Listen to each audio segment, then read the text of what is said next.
সকলকে জয় যিশু। সকলকে স্বাগত এবং ধন্যবাদ জানিয়ে প্রভুর বাক্য নিয়ে চলে আসলাম আরও একটা সুন্দর দিনে। প্রত্যেকটা দিনের মতন এই সময় প্রভু আমাদেরকে দিয়েছেন, সেই জন্য ঈশ্বরকে ধন্যবাদ জানাই আমাদের হৃদয় থেকে। কারণ সত্যি ঈশ্বরের কাছে দেওয়ার মতো আমাদের কাছে আর কিছুই নেই, শুধুমাত্র তাকে আমরা আমাদের হৃদয় আর যেন ধন্যবাদ দিতে পারি। কারণ তিনি এটাই চান আমাদের থেকে। যারা গর্ব করে, যারা গর্ব করে বলে যে আমি প্রভুর জন্য অনেক কিছু করি, যারা গর্ব করে বলে যে আমি প্রভুর জন্য অনেক অর্থ দিই, অনেক সম্পদ দিই, আজ আমার জন্য ওই চার্চ বা অমুক চার্চ অনেক সুন্দর হয়ে উঠেছে, যারা এই ধরনের গর্ব করে তারা সত্যি মূর্খের মতো কথা বলে। এরম করেও যারা আমাদেরকে ছোট করে যে তোমাদের মণ্ডলীতে কি আছে, তোমরা আমার মণ্ডলীতে চলো, সেখানে কত সুন্দর করে সাজানো, কত মানুষ আসে, কত সুন্দর আরাধনা হয়, প্রচুর অর্থ আছে আমাদের মণ্ডলীর। যারা এই ধরনের কথা বলে তারা আসলেই মূর্খ। কারণ ঈশ্বর আমাদের থেকে অর্থ, ধন, সম্পদ, নাম, যশ, দৌলত কিচ্ছু চান না। তিনি চান যেন আমাদের এই হৃদয় আমরা তার হস্তে সমর্পণ করি, আমরা যেন আমাদের হৃদয়কে প্রভুর হস্তে রাখি। তিনি চান আমরা যেন আমাদের হৃদয় থেকে তার উদ্দেশ্যে গৌরব, প্রশংসা, ধন্যবাদ করতে পারি। কারণ তিনি সত্যি দয়ালু আর তিনি মহিমাময় ঈশ্বর, তিনি ধন্যবাদকারী ঈশ্বর, তিনি ন্যায় বিচারক, তিনি সত্য, তিনি সম্প্রীতির ঈশ্বর। তিনি আমাদের থেকে শুধুমাত্র আমাদের পবিত্রভাবে চলা, আমাদের জীবনযাপন করা, যেন আমরা তাকে ধন্যবাদ দিতে পারি।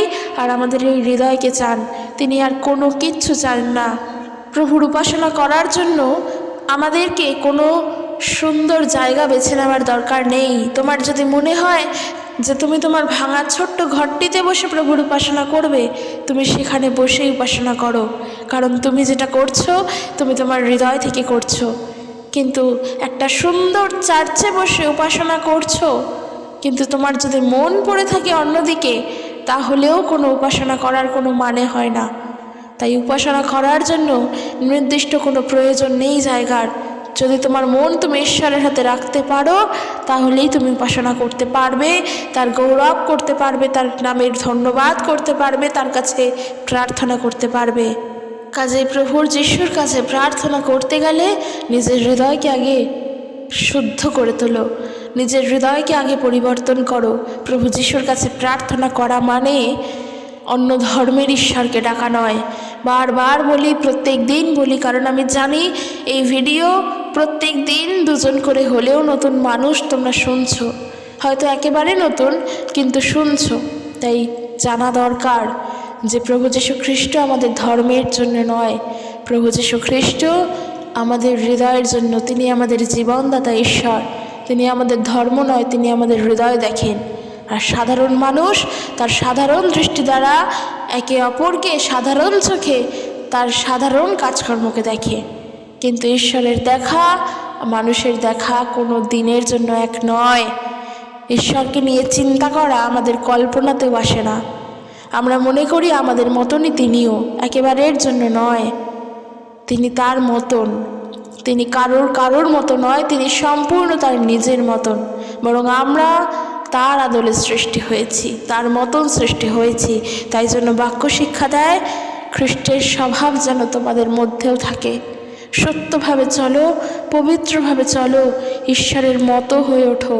তিনি এক, তিনি অদ্বিতীয়, তিনি একজনই, তার মতন আর কেউ নেই, তিনি একজনই। বরং আমরা প্রত্যেক মানুষ তার আদলে সৃষ্টি হয়েছি, ঈশ্বর তাই করেছেন। তো বন্ধুরা, চলো আজকের ভিডিও শুরু করি।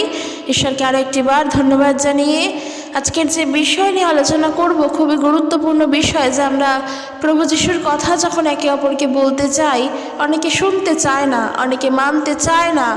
তো সেই মুহূর্তগুলোর জন্য আমরা কি করব? কিংবা আমরা যারা পরিবারে একা একা রয়েছি, যারা পরিবারে একা থেকে প্রভু যিশুকে জেনেছি, সেটা শুধুমাত্র আমরাই জানি যে আমাদের উপরে এসে কি অত্যাচার হয়। খ্রিস্টকে জানি বলে কতটা অপমান আমাদেরকে সহ্য করতে হয়। হয়তো শারীরিকভাবে হয় না, এটা সম্পূর্ণ মানসিকভাবে হয়।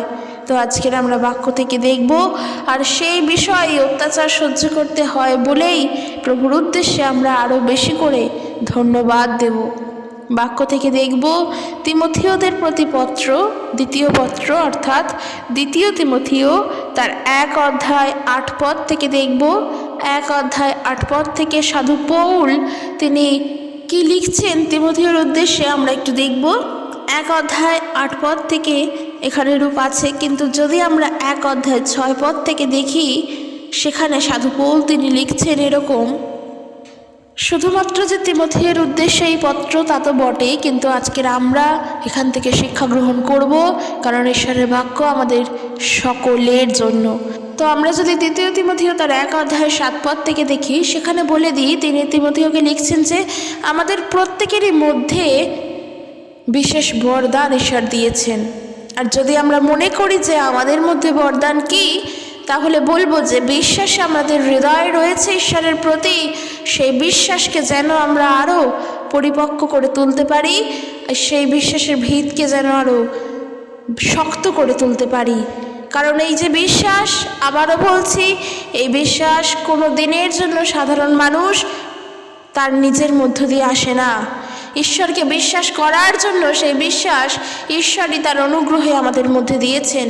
আর এই যে বরদান, এই বরদান আমাদের হৃদয়ে যেন আরও গভীরভাবে বেড়ে ওঠে, আরও পাকাপোক্তভাবে যেন এই বিশ্বাসে আমরা এগিয়ে চলতে পারি।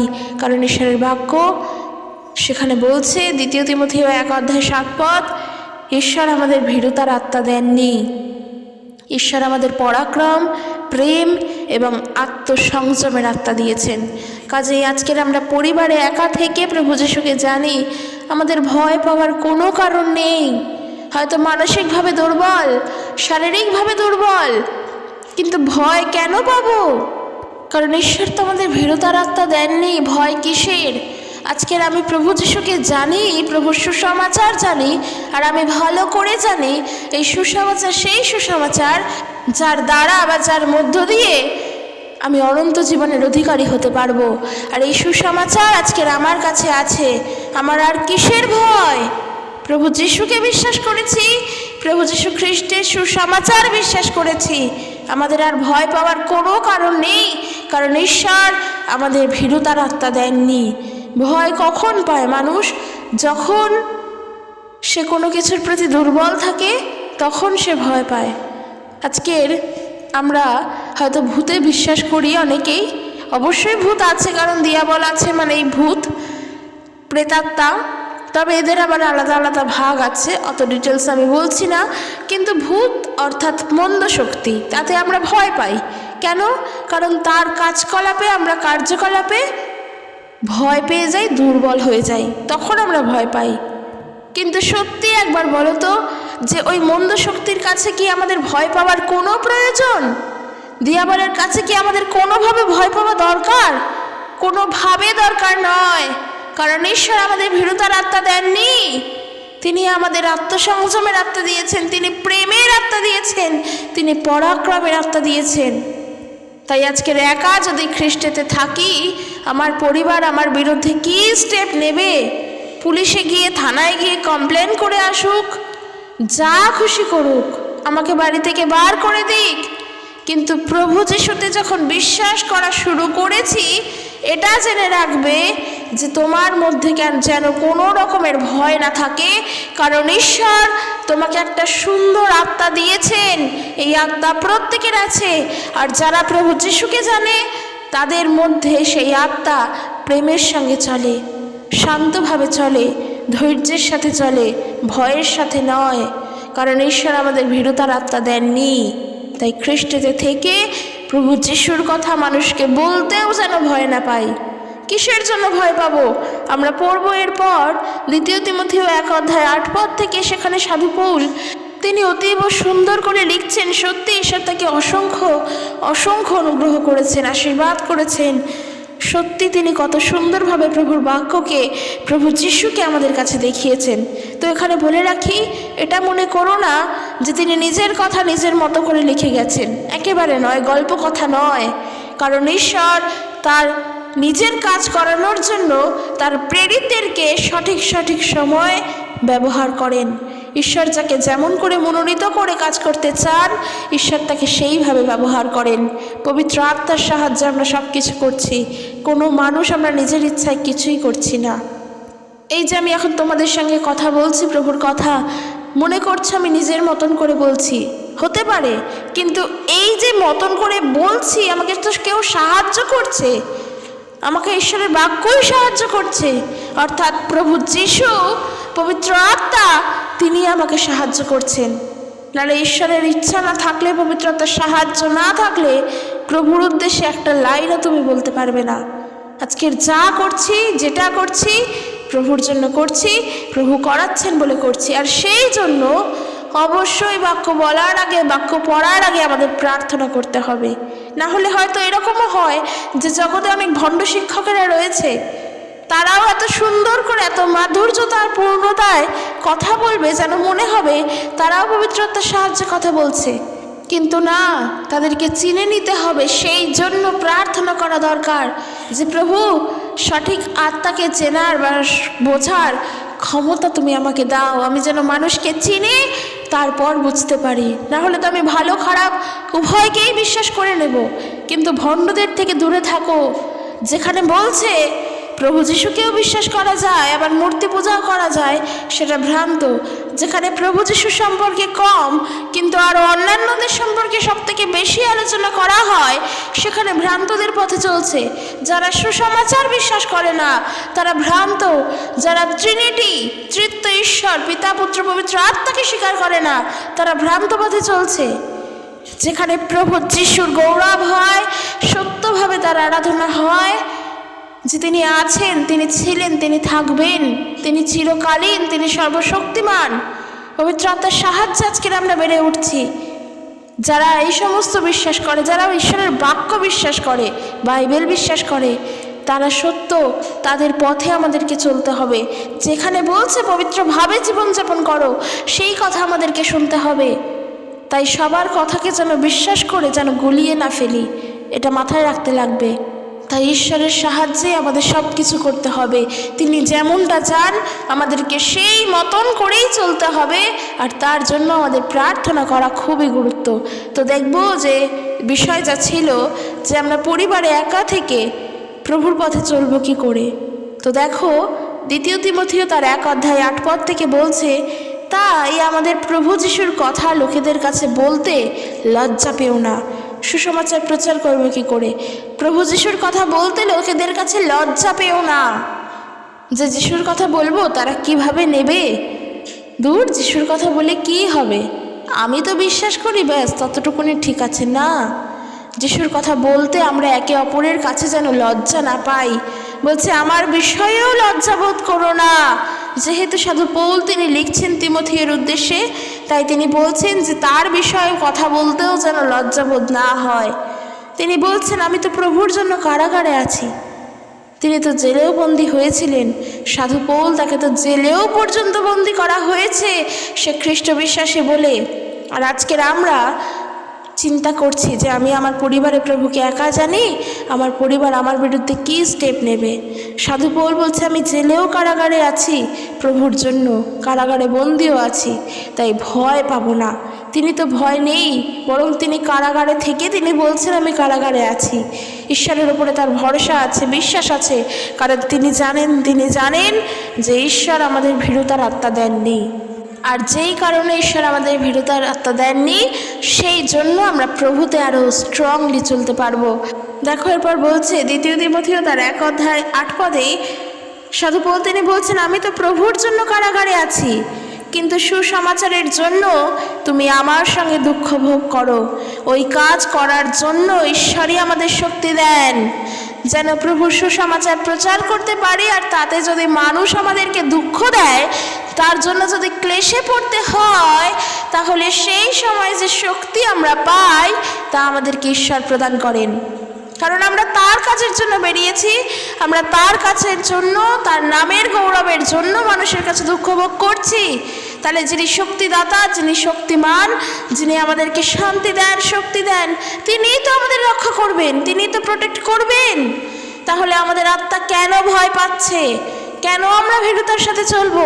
আমার পরিবারে আমি একা প্রভু যিশুকে জানি, তো কি হয়েছে? আমি যিশুকে জানি বলে আমার পরিবার আমার বিরুদ্ধে, তাহলে আমি যাকে জানি তিনিই তো আমাকে হেল্প করবেন, আমরা তো তার কর্মী। যদি আমি একটু উদাহরণ দিই তাহলে আশা করি বুঝতে পারবে। ধরো আজকের আমি কারোর আন্ডারে কাজ করি, আমার বস আছে, আমি তার আন্ডারে তার কাজ করছি, কারণ আমি তার কর্মী, সে আমাকে রেখেছে তার কাজের জন্য, আমি তার কর্মী। তো আমি তার অফিসে কাজ করতে করতে হঠাৎ আমার তার অফিসে কোনো একটা দুর্ঘটনা বা অঘটন ঘটে গেল। কার অফিসে ঘটলো? মালিকের অফিসে ঘটলো। কার কাজ করতে করতে? আমার মালিকেরই কাজ করতে করতে। তখন দায়ভার কার ওপরে গিয়ে সব থেকে বেশি পড়ে? মালিকের ওপরে গিয়ে। সে সাহায্যের জন্য অর্থ দেয়, সে হয়তো ছুটি দেয়, সে আমাদেরকে হেল্প করে, আমাদেরকে রক্ষা করে, সেই সময়ের জন্য সে আমাদেরকে প্রোটেক্ট করে, তাই তো? কারণ তার অফিসে কাজ করছি, তার কর্মী হয়ে কাজ করতে করতেই এই ঘটনাটি ঘটেছে।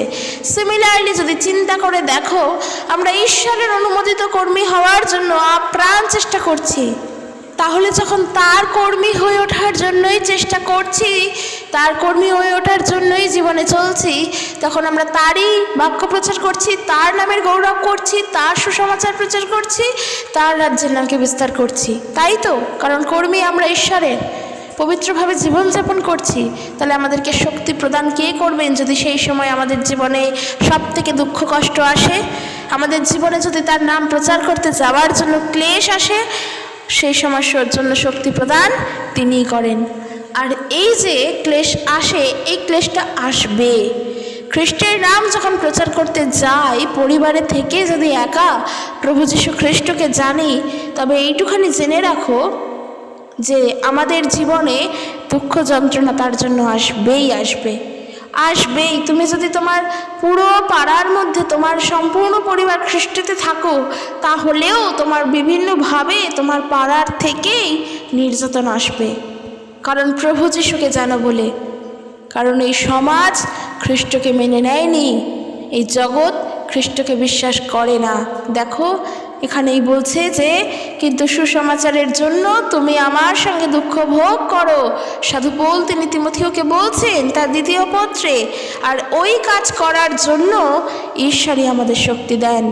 9 পদে বলছে, ঈশ্বর আমাদের পরিত্রাণ করেছেন এবং তার পবিত্র প্রজা করেছেন, আমাদের কাজের কারণে নয়, কিন্তু তার নিজ অনুগ্রহ এবং সংকল্প অনুসারে করেছেন। এই যে আজকের আমরা পবিত্র হয়ে উঠেছি, এই বিষয়গুলো জানা খুবই দরকার। খুবই ছোট ছোট বিষয়, খুঁটিয়ে খুঁটিয়ে বাক্য না পড়লে আমরা শিখতে পারবো না। এই যে আমরা আজকের প্রভু যিশুকে জেনেছি, পবিত্রভাবে জীবনযাপন করছি, কিসের জন্য? আমার আগের জন্মে আমার কর্ম ভালো ছিল, নাকি আমার সারা জীবনের কর্ম ভালো? কিসের জন্য? কিসের কর্মের জন্য? কোনো কর্মের জন্য নয়। কারণ প্রভু যীশু খ্রিস্ট তিনি ক্রুশে মৃত্যুবরণ করেছেন, আর তাতে আমরা সুসমাচার পেয়েছি। আর এই যে তিনি মৃত্যুবরণ করলেন, অর্থাৎ ঈশ্বরের অনুগ্রহে তা সম্ভব হলো।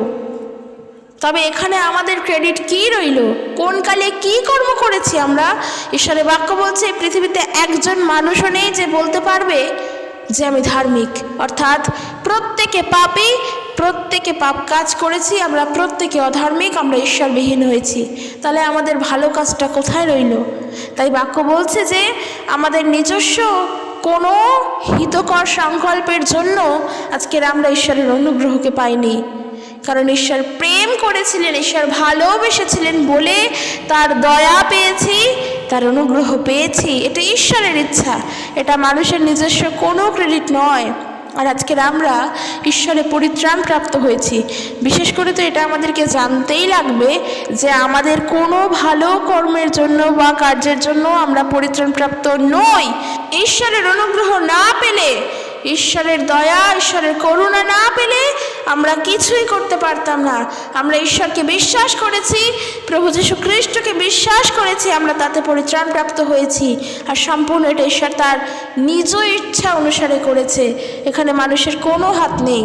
তাই আজ পরিবারে একা থেকে খ্রিস্টকে জেনে যদি কোনো নির্যাতন আসে, দুঃখভোগ, ক্লেশভোগ আসে, এবং প্রভু যীশুর নাম প্রচার করতে যাওয়ার জন্য, সুসমাচার প্রচারের জন্য যদি জীবনে দুঃখ ক্লেশ আসে, তাহলে বলবো সেই সময় তা ধৈর্য ধরে সহ্য করার, ওই ক্লেশকে, ওই দুঃখকে ধৈর্য ধরে সহ্য করার যেই শক্তি, সেই শক্তি ঈশ্বর প্রদান করেন।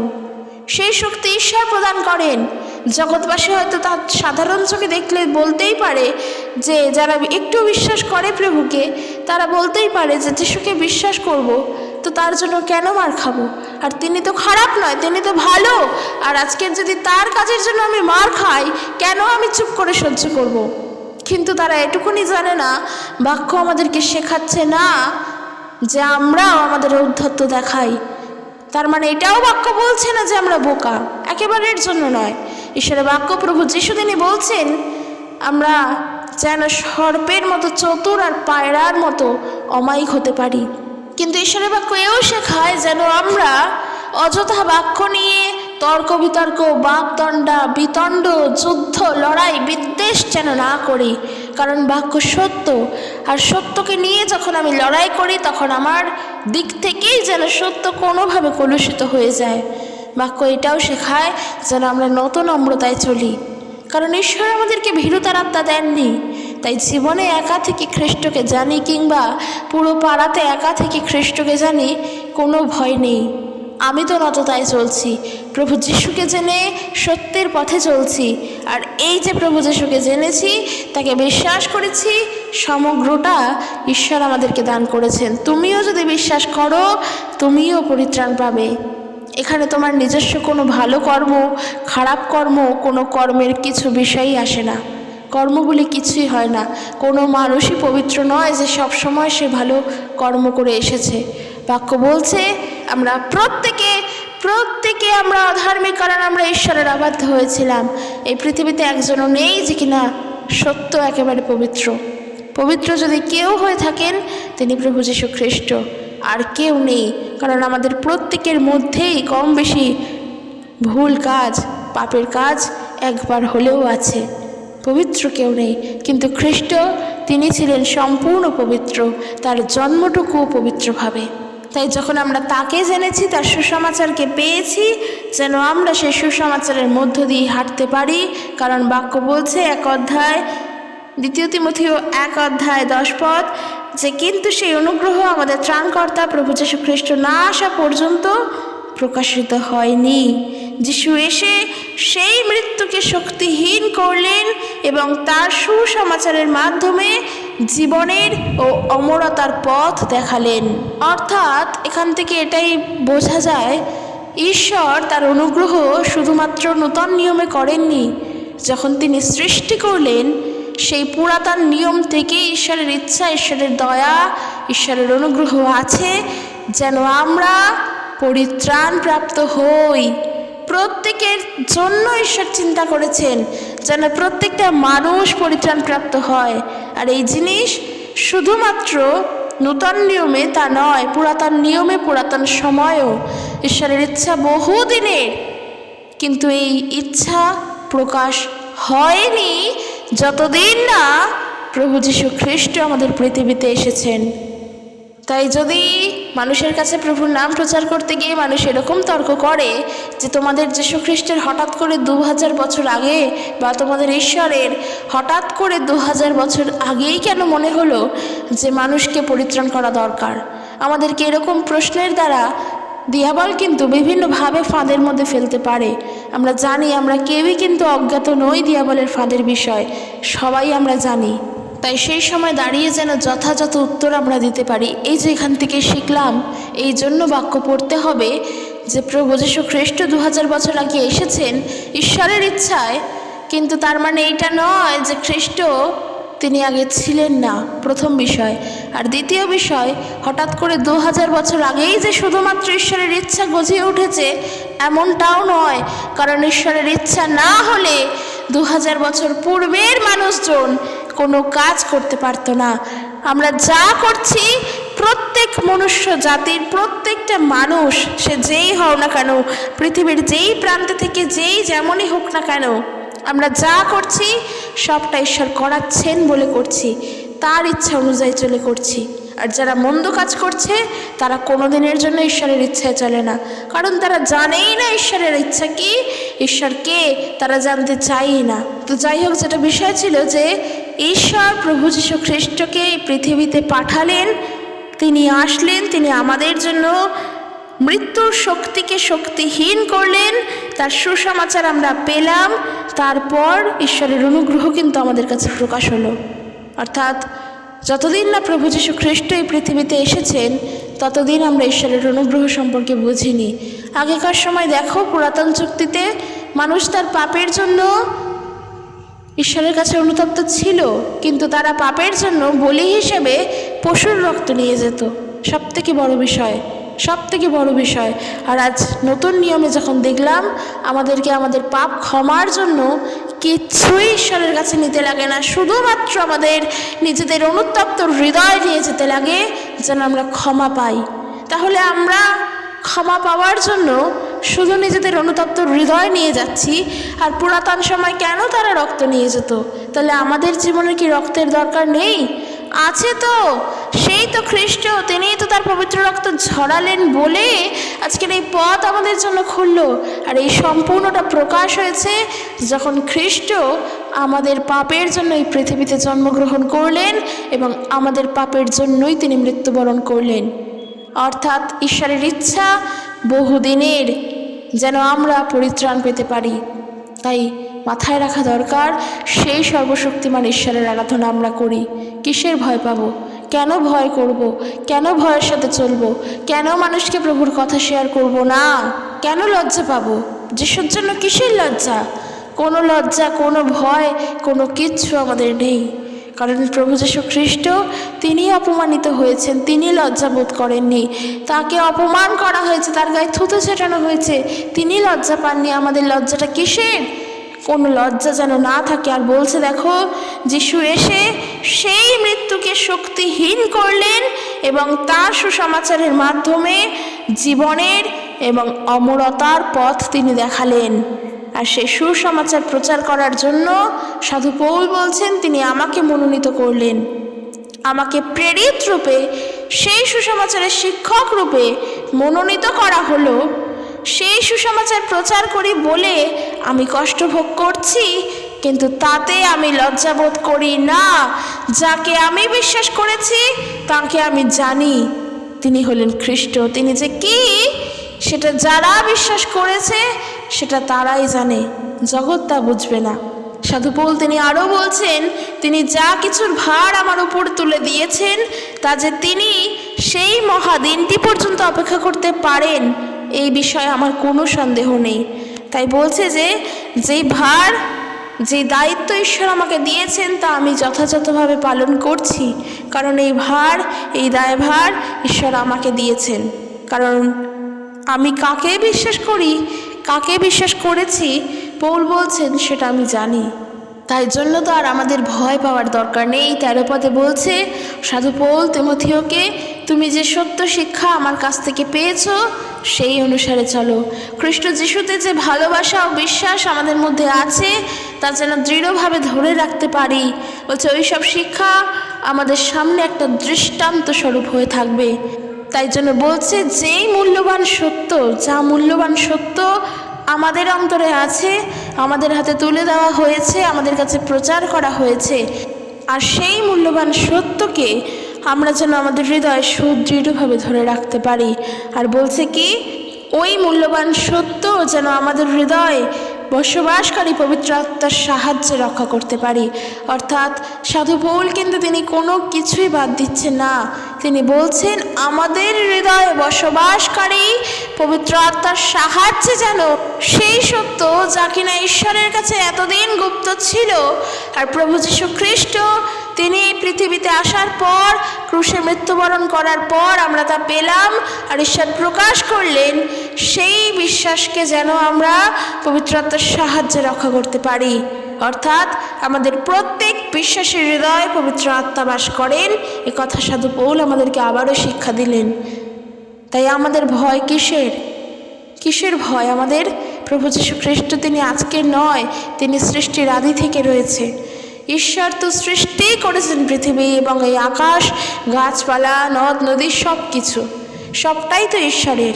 তাহলে আর আমরা কেন ভয়ের সঙ্গে চলবো? আমাদের যেন কোনো রকমের ভীরুতার আত্মা না থাকে, কারণ ঈশ্বর আমাদেরকে ভীরুতার আত্মা দেননি। তাই আমরা যখন প্রভু যিশুতে একা একাই চলছি, আমাদের জীবন যখন একাই পথ চলা, অর্থাৎ খ্রিস্টতে থেকে আমার পরিবার আমার বিরুদ্ধে, যখন আমার প্রতিবেশী, আমার প্রত্যেক আত্মীয় স্বজন, বন্ধুবান্ধব যখন আমাদের বিরুদ্ধে, তখন মনে রাখতে হবে আমাদেরকে পবিত্রভাবে চলতে হবে, কারণ দিয়াবলের কাজ তখন সব থেকে বেশি আমাদের উপরে হবে। আমরা যদি দেখি 2 পিতর তার 1 অধ্যায় 5 পদ থেকে, সেখানে আমরা দেখব আমরা যেন আমাদের হৃদয়ে বিশ্বাসের সঙ্গে সদ্গুণ, সদ্গুণের সঙ্গে জ্ঞান, জ্ঞানের সঙ্গে সংযম, সংযমের সঙ্গে ধৈর্য, ধৈর্যের সঙ্গে ঈশ্বরের প্রতি ভক্তি এবং ঈশ্বর ভক্তির সঙ্গে ভাতৃস্নেহ, আর ভাতৃস্নেহের সঙ্গে যেন ভালোবাসা যোগ করে নিই। এই এত কিছু আমাদের হৃদয় রাখতে লাগবে, কারণ বলছে তোমাদের মধ্যে এই সব গুণ যদি থাকে এবং তাতে যদি আরও বৃদ্ধিপ্রাপ্ত হও, আরও বেড়ে ওঠো, তবে তোমাদের জীবন আমাদের প্রভু যীশু খ্রিস্টের জ্ঞানে কোনো দিনের জন্য নিষ্কর্মা বা নিঃসফল হবে না।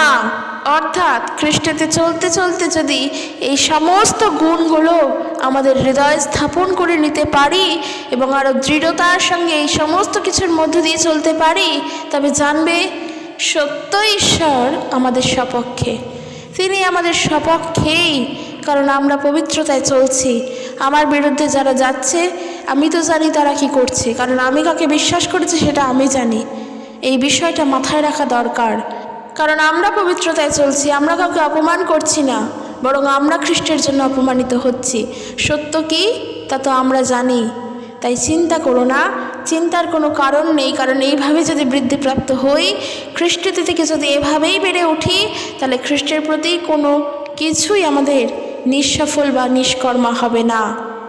কিন্তু বলছে এইসব গুণগুলো যার নেই সে পরিষ্কারভাবে দেখতে পায় না, কারণ সে অন্ধ, সে ভুলে গিয়েছে যে তার অতীতের সকল পাপ, সমস্ত কিছু, সমস্ত অন্যায়, সমস্ত মন্দতা ধুইয়ে দেওয়া হয়েছে।